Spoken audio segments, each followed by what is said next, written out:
Welcome to Automotive News. I'm Alastair Sloane. It is said that when it comes to buying the family car, women have the final say, in at least 80% of cases anyway. Here to tell we blokes how this works is author Sandy Myhre, founder of the Women's World Car of the Year Award. Also with us is Greg Clark, the General Manager of Porsche in New Zealand. Greg's wife definitely had the final say. She bought him an American muscle car as a birthday surprise. And later we talk to Ruth Colenso from insurance company IAG. She responds to criticism that the insurance industry is putting pressure on car crash repairers. But first the news. New to the New Zealand market this week is the Skoda Yeti. In two variants, the Yeti City and the Yeti Outdoor. City gets a petrol engine and the more rugged looking Outdoor a diesel. Skoda is on a worldwide roll. It set a new monthly record for sales last month. Meantime, Fiat Chrysler has laid out its product plans for the next 5 years. They include bigger and smaller SUVs, but not the vehicle Jeep fans have been calling for years. That's the so-called Gladiator. The Gladiator first appeared at the 2005 Detroit Motor Show. It was a Jeep Wrangler Unlimited body sitting on a Ram 1500 pickup truck frame.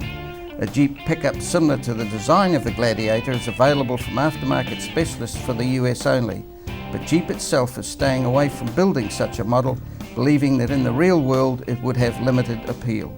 First up is Sandy Myhre, the founder of the Women's World Car of the Year Award. Sandy, good to see you. Nice to see you. Lovely to see you. You well? Yeah, very well. All right, love. What's this Women's World Car of the Year about? All right, you've been involved for a wee while. How did it all start? About 2009, I was talking to a couple of other women motoring writers, one from Australia, one from the UK, and we had a look at the World Car of the Year, which comes out of New York. Yes. And at that stage, they had 43 judges, and not one was a woman. And the throwaway line from one of the judges was, one of the motoring writers, well, why don't you start one? And I said, oh, okay. Now, if I'd known what was going to happen, I'm not sure I would have done it. But as it's turned out, a few years later, it's been sensational, and it's exceeded my expectations. When you say if you'd known what was going to happen, you're not sure if you would have done it. Was it difficult at the start? It was very difficult to find women motoring writers from around the world. They're relatively thin on the ground. So I kind of did an APB. I mean, you've really just got to go on Google and try and find it. And there were a number of papers that I went to and said, can I talk to your women motoring writers? And they wouldn't allow me to. In the end, in the beginning, I should say, we got 8 women motoring writers to join the jury. So we had a panel of judges, and that was a very minor start, if you like. And we looked at the voting. I didn't know how you vote or what the procedure was. No one really knew. But we decided to do things a little bit differently, and we have things in our voting criteria that includes child friendliness, sex appeal, and I'm sure that those things don't come in the other awards around the world that men vote for, Alastair, you know what I'm saying here? I don't think so. But in the years that we've been doing it, in the 4 or 5 years, the judges have insisted that those things stay in. Value for money, huge with women. So we had to keep those in because we're women.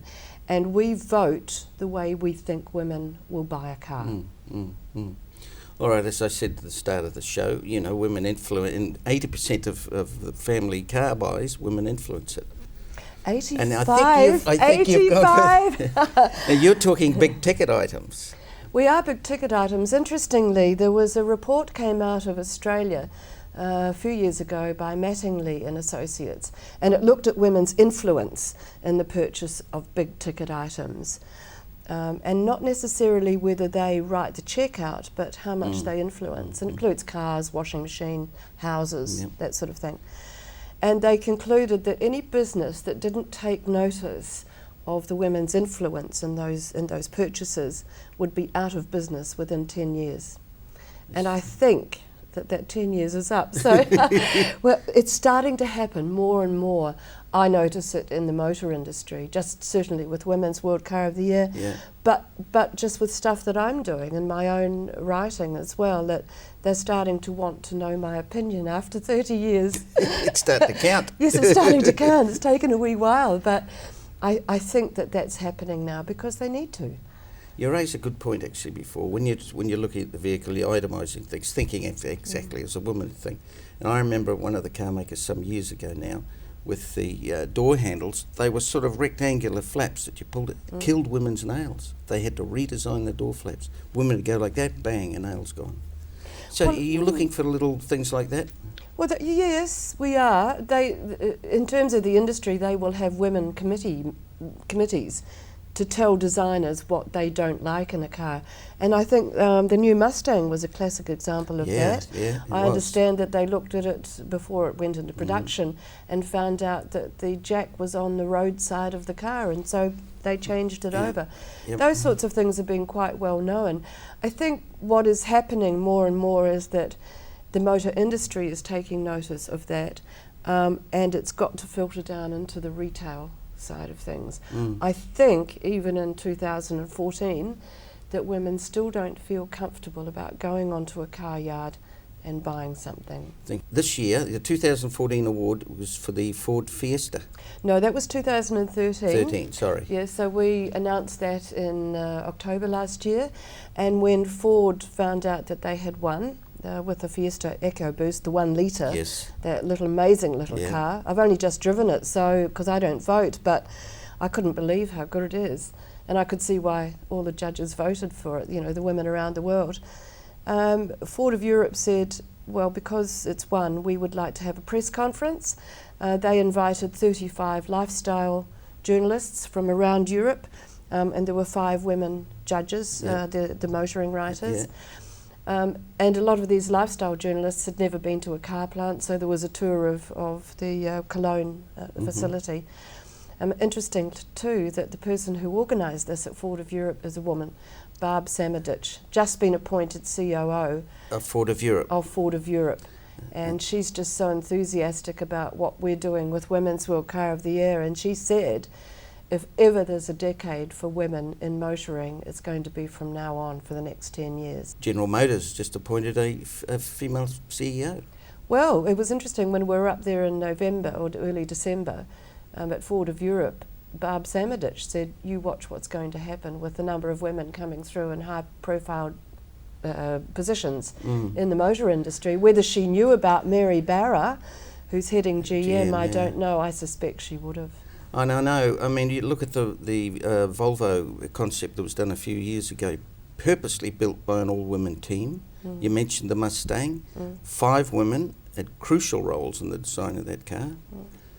Yeah, there's a place for you yet, Sandy, at the top. Well, I would quite like the money, thanks very much. And the Chinese, I think, are going to be leading the way, because I think it was the Maple Motor Company in China that a couple of years ago had a car that was not only designed by women, it was built entirely by women. But they had little innovations which I hadn't thought of, and you probably won't, that they had a little hole in the back of the headrest so that girls could put their ponytail through it.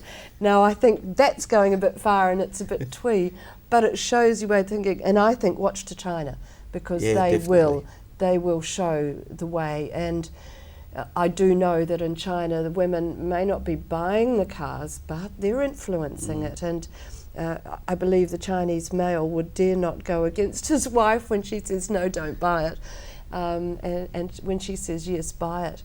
And that's why the car companies are publicising themselves up in China, because they understand the female influence. Yep. If there's 15 countries, there's 23 judges, all right, they're all working in the industry, they've got their magazines, their TV shows, their websites, whatever. That's a huge following collectively, isn't it? It is. It's very hard to quantify, because you don't often know, certainly on radio or on TV even, how many listeners or viewers you've got. Internet's even harder. So that's a conservative figure. But to give you an idea, there's one girl works out of India, and I think that her viewer stats is something like 8 or 9 million Really? alone, yes. And there's one of the judges works out of New York through a radio bureau, and it's a specialist automotive show like yours. And it goes to 800 stations around America. So the audience with that, I can't huge. even estimate. But I've been interviewed on that show about Women's World Car of the Year, and interestingly about the Bay of Islands. You know, it's a bit of a tourist That's where you thing. live, you see, Kerry. That's where I live, so we have to. But you know, I think one of the questions one of the interviewers asked me there was, "Do you drive cars around your island?" So it just we've got a bit of an educational job to do in America yet, but we're getting there. We're getting there, and that's the influence too, which we always thought we had, and now we're starting to be able to quantify that. You're on the crest of a wave. Thank you, Good Alastair. to see you, Sandy. Pleasure to be here. Thank you.